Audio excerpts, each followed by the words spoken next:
Olá, sejam bem-vindos a mais uma exploração profunda aqui no nosso espaço. Hoje, o tema é daqueles que mexem com a gente, né? Vamos mergulhar num capítulo bem específico de O Livro dos Espíritos, de Allan Kardec. É o capítulo 9 do livro segundo. O título já diz muito: Intervenção dos Espíritos no Mundo Corporal. Fascinante, não? Com certeza. É um tema central e que gera muitas perguntas, né? Como essa interação aconteceria? Exato. A nossa fonte principal é esse texto mesmo, um pilar do Espiritismo. E a ideia aqui é entender o que ele propõe sobre como os espíritos poderiam interagir com a gente. Influência no pensamento, nas ações. Será que até nos eventos da vida? Será que a gente toma todas as decisões sozinhos mesmo? Ou tem algo mais aí, invisível? Vamos investigar isso. É uma ótima questão para começar. Então, vamos lá. O livro já começa forte, afirmando que os espíritos podem conhecer nossos pensamentos, até os mais secretos. Como seria isso? Olha, a visão que o livro traz é que perceber o pensamento é algo natural para os espíritos. Eles não dependem dos nossos sentidos físicos, né? O pensamento para eles seria algo como uma vibração, uma energia que a gente emite. Eles captam isso diretamente. Captam? Tipo, eles são atraídos pelos nossos pensamentos? Exato. O texto sugere isso, como se nossa mente fosse um foco de atividade que chama a atenção deles. Eles estariam assim ao nosso redor, percebendo não só o que fazemos, mas o que pensamos, a origem das ações. Puxa, uma espécie de leitura mental constante. Mas aí fica a dúvida: como eu sei se um pensamento é meu mesmo ou se foi, sei lá, uma sugestão externa? Essa é uma pergunta-chave. E o livro, é interessante notar, diz que essa distinção nem sempre é fácil. E talvez nem seja o mais importante. Ah, não. E o que seria o mais importante, então? A qualidade do pensamento. É isso que o livro enfatiza. Esse pensamento me leva para o bem, me ajuda a ser melhor, ou me puxa para baixo por egoísmo, para o erro. Essa seria a análise principal, sabe? Entendi. Focar na consequência moral da ideia. Isso. E tem um alerta sobre o primeiro impulso. Aquela ideia que surge rápido. Muita gente pensa que é sempre a melhor, a mais pura.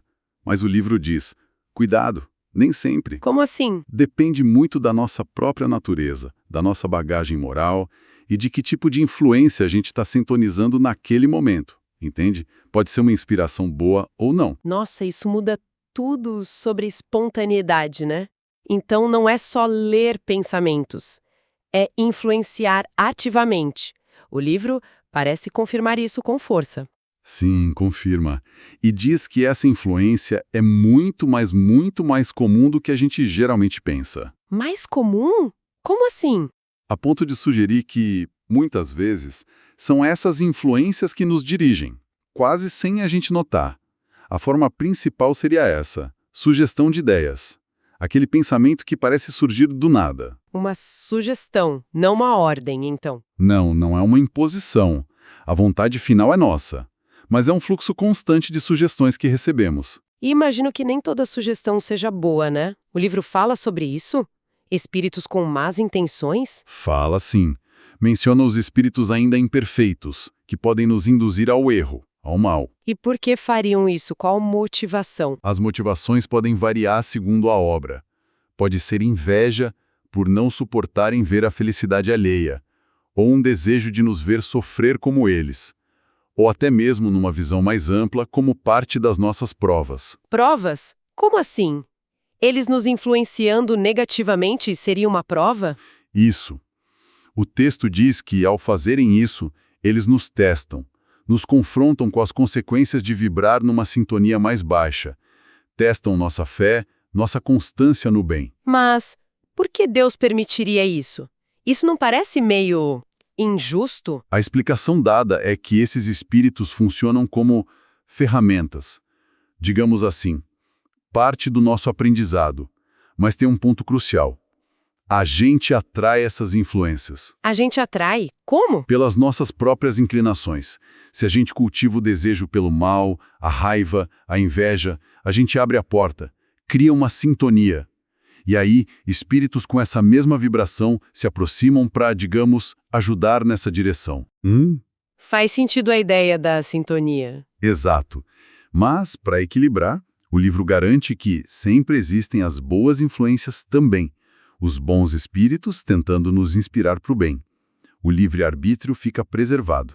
A escolha de qual voz ouvir é sempre nossa. Entendi. E tem como a gente se defender dessas influências ruins? Alguma dica prática no livro? Tem sim. A principal ferramenta é a força de vontade direcionada ao bem. Um esforço consciente, sabe? Cultivar bons pensamentos, praticar boas ações, resistir às tentações. E a prece ajuda? Também, a prece sincera é apontada como um recurso poderoso, não como mágica, mas como um ato de conexão, de buscar força e auxílio superior. No fundo, é um chamado à vigilância interna, né? Ao autoconhecimento. Mudando um pouco, o livro usa um termo historicamente pesado: possessos. Como Kardec aborda isso? É possessão mesmo? Ele usa o termo, mas com uma definição bem específica. Fala dos verdadeiros possessos, como casos raros extremos de subjugação espiritual. Subjugação? Tipo, a vontade da pessoa é anulada? Isso. Um espírito conseguiria um domínio muito intenso. Mas isso é fundamental. O livro afirma que isso nunca acontece sem alguma permissão, alguma brecha da própria pessoa. Uma brecha. Que tipo de brecha? Uma grande fraqueza moral, talvez um desejo oculto que cria essa conexão. Algo na pessoa permite essa dominação tão profunda. E ele faz um alerta muito importante. Qual? Não confundir isso, que seria raríssimo, com doenças mentais ou neurológicas. Epilepsia, psicoses, essas coisas precisam de tratamento médico, não de exorcismo. Ah, fundamental essa distinção. E se acontecer essa subjugação, como a pessoa se liberta? Se não é exorcismo... Ando pedindo ajuda aos bons espíritos, mas a cooperação de quem está sofrendo é essencial. E aquelas fórmulas de exorcismo? Rituais? O texto diz que são ineficazes, que os maus espíritos até ririam disso. O que tem força não são palavras ou rituais, mas a energia moral, o pensamento firme, a vontade. Entendi. E os convulsionários? Fenômeno histórico, né? O que o livro diz. Relaciona isso a uma mistura de afinidade moral com o que chamavam de magnetismo na época. Espíritos ainda pouco evoluídos poderiam agir em grupo, por simpatia, em pessoas predispostas, gerando aquelas crises coletivas. E os fenômenos estranhos que aconteciam? Insensibilidade, ler pensamentos? O livro compara esses fenômenos aos do sonambulismo ou da influência magnética. Hoje talvez a gente falasse em sugestionabilidade, estados alterados de consciência, hipnose coletiva. A intervenção das autoridades na época provavelmente atuou mais nos fatores psicológicos e sociais que alimentavam aquilo, do que numa ação espiritual direta. Essa questão da simpatia, da afinidade, parece ser recorrente, né? Isso vale também para a afeição dos espíritos por nós. Eles podem gostar da gente? Sim, totalmente. O livro confirma. Os bons espíritos simpatizam com quem é do bem, ou com quem está se esforçando para melhorar. Se sentem atraídos. E os menos evoluídos? Buscam a companhia de quem se parece com eles. Quem compartilha os mesmos vícios, as mesmas paixões, é a lei da afinidade de novo. E eles sentem o que a gente sente? Alegria, tristeza? Sim, compartilham. Mas os mais elevados, por terem uma visão mais ampla, se preocupam mais com as nossas dores morais, as causas do sofrimento, do que com a dor física, que eles veem como passageira. E tem uma parte que acho muito bonita. Nossos parentes, amigos que já partiram, eles continuam gostando da gente? O livro afirma que sim, que a afeição verdadeira continua existindo do lado de lá. Isso é bem reconfortante, né? Muito. Isso me leva aos anjos guardiões ou espíritos protetores. Qual a missão deles? A missão principal é nos guiar, acompanhar a gente na jornada aqui na Terra, ajudar no nosso progresso, amparar nas dificuldades. São como mentores espirituais pessoais. E são sempre espíritos mais evoluídos? Sim, o livro diz que sempre tem uma evolução superior à da pessoa que protege, para poderem guiar, né? E como eles agem? Podem impedir que algo ruim aconteça, Tirar a gente de uma enrascada? A ação deles é mais sutil, geralmente. Por inspiração, intuição. Aquele bom conselho que surge na mente. Mas eles respeitam nosso livre-arbítrio. Ah, então eles não interferem nas nossas escolhas. Não diretamente. Se a gente escolhe o caminho errado, eles não abandonam, mas permitem que a gente enfrente as consequências. É parte do aprendizado. O livro diz que eles sofrem com nossos erros, mas ficam ali, esperando, prontos para ajudar quando a gente quiser voltar para o caminho certo. E o nosso progresso alegra eles. Muito. É visto como uma alegria e até um mérito para o protetor ver o seu protegido avançar. Então, todo mundo tem um protetor desses? Um anjo da guarda? A ideia é essa, sim. Um protetor principal. Mas o livro fala também de outros tipos de espíritos amigos. Outros tipos. Sim, os chamados espíritos familiares, que são ligados a nós por afeto, talvez de outras vidas.